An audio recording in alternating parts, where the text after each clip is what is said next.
Diane and Gemma, how does it feel for me? May 2025, Part 1.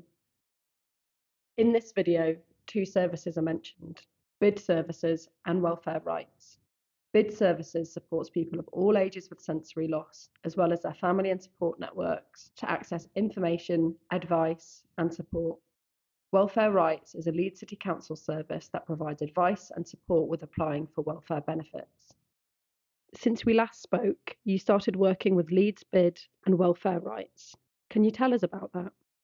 I contacted adult social care because I was worried about both my parents and particularly my mum struggling sort of within the house, struggling sort of with technology, and sort of being quite vulnerable to, you know, anything online or being able to manage her own health. So they got my parents in touch with Leeds Hearing and Sight Loss Service, which is also called Leeds BID, also with Welfare Rights, to sort of help them with managing sort of finances, personal independence, claim for like the disability. And my mum's been needing a blue badge for ages now. If you've got the right kind of PIP, then you can easily get it, but my mum didn't, and it's quite a lengthy process to go through. So they've really helped with that. What has communication with Leeds BID been like, and how has it helped? Because the woman can sign, I can understand her clearly. I told her I couldn't find my birth certificate. So she helped me to get another one. They've sent me another one, and I found it more useful that the woman was coming every week. She would make phone calls for me. BID staff were great.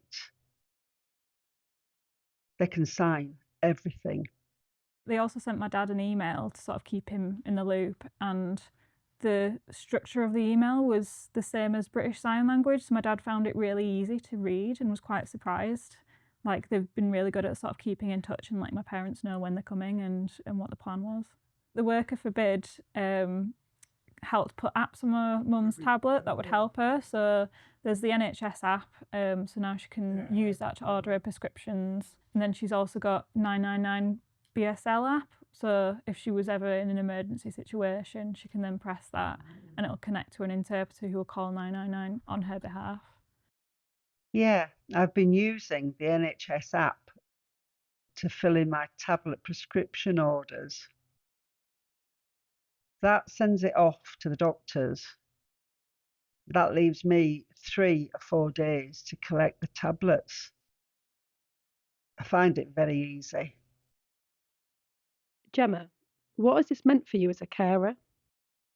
Leeds BID has been like brilliant. Like, they've sort of taken a lot off my hands, so that I don't have to sort of support my parents, and they can sort of get better advice support, especially in terms of like PIP and things. Like, that's not something that I've got knowledge on, but they can sort of, like Welfare Rights, have that knowledge on like the different benefits that people can get, and so they're sort of better placed to advise my parents on like that process. Like, the whole process of them actually understanding British Sign Language and what it's like for a deaf person has been so helpful, because they've not needed me to be involved in any way, and it's sort of given my parents that independence back, and they can just, you know, communicate with them in a way that suits them, which is so useful.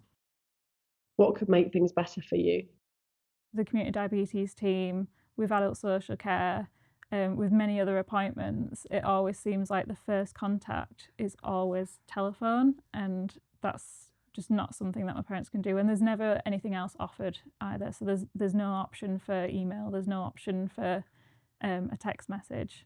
I think they are signed up to Sign Live, so if my parents were to have the Sign Live app and knew about that, then they could potentially go that route. That's a bit of a barrier for my parents to just first get that help, and everything that they've had from BID and Welfare Rights has been excellent, but that's all come from me having to contact adult social care, and they've not been able to do that themselves. Thank you to Diane and Gemma for sharing their story. Produced by Healthwatch Leeds in collaboration with Lara.